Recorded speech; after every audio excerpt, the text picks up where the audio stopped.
open, and he's taking those shots and actually making those shots now. Is there any hesitancy, or is he just like stepping in? I think now he's getting to that point where he sees this is what you work on every day. So when you open there, why not just take those shots in the game? And now he's having some success with that.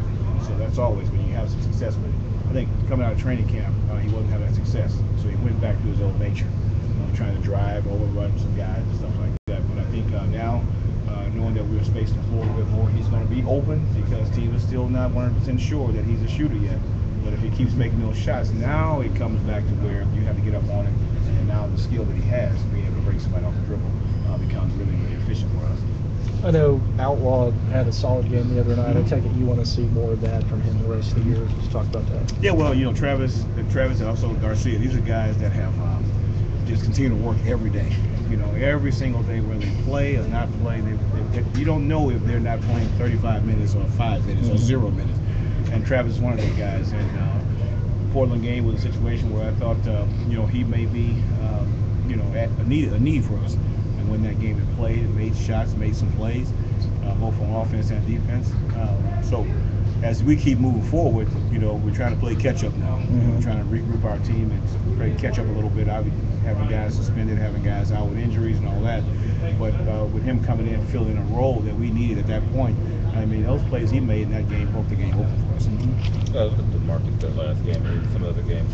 He's playing, looking to move the ball better and those things. But the shooting percentage still was going up and down. Last game was 6 or 17, and it seemed like a lot of those hook shots he's taking, he's not getting that lift you talk about on him. What are you guys doing with him to get him where he can be consistent with that shot? Well, that's a new territory for him because right after that he finished up. He said, I'm probably going to work on that shot that much anymore.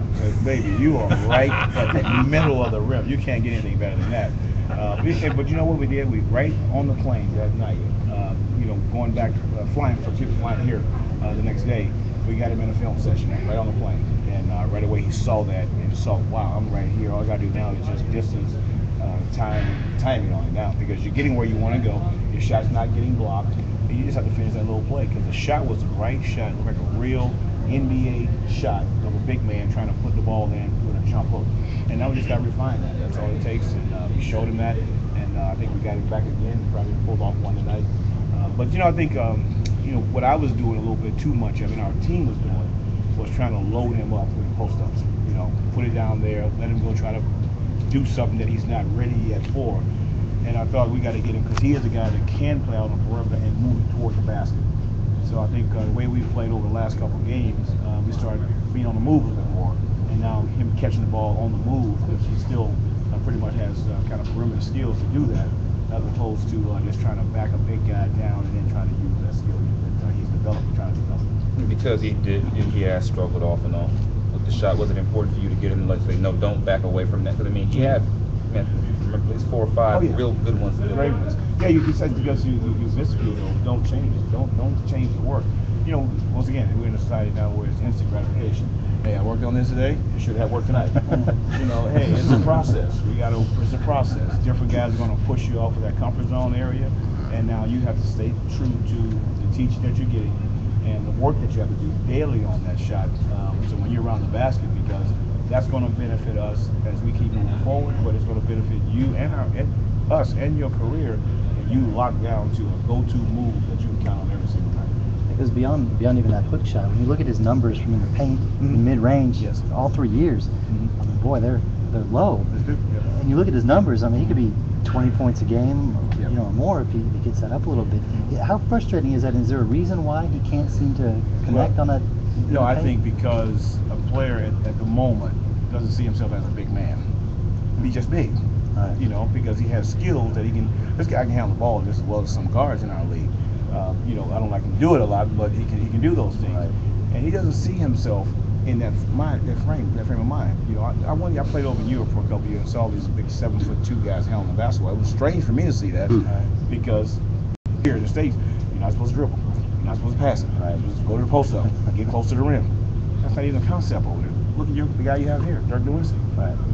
Everyone kind of said things about him as a post-up guy that over time he started to develop that post-up game. So this young man here, is along those same lines. He doesn't see himself as a 22, 23-year-old player who's just a post-up guy because he has other skills. Now we got to spoon feed a few of them down there for him to keep growing, so we keep that film in front of him to show him. But along the line, we can continue to develop his other parts of his game as well, and not because he still has to have a good game for us to have success. And I don't want him to be in a position where every night he's struggling to try and score with his back to the basket, and then he gets frustrated with doing the other things.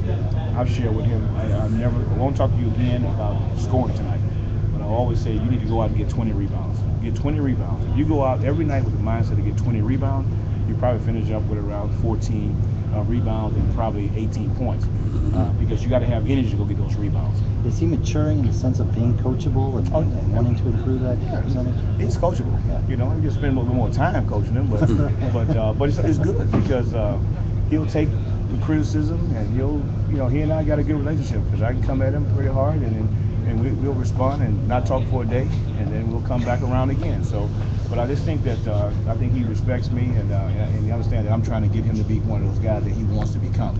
I share with him that you're trying to be an all-star, you're trying to be an all-pro, you're trying to be an Olympian, you're trying to be first-team All-NBA, all-defense, all this year.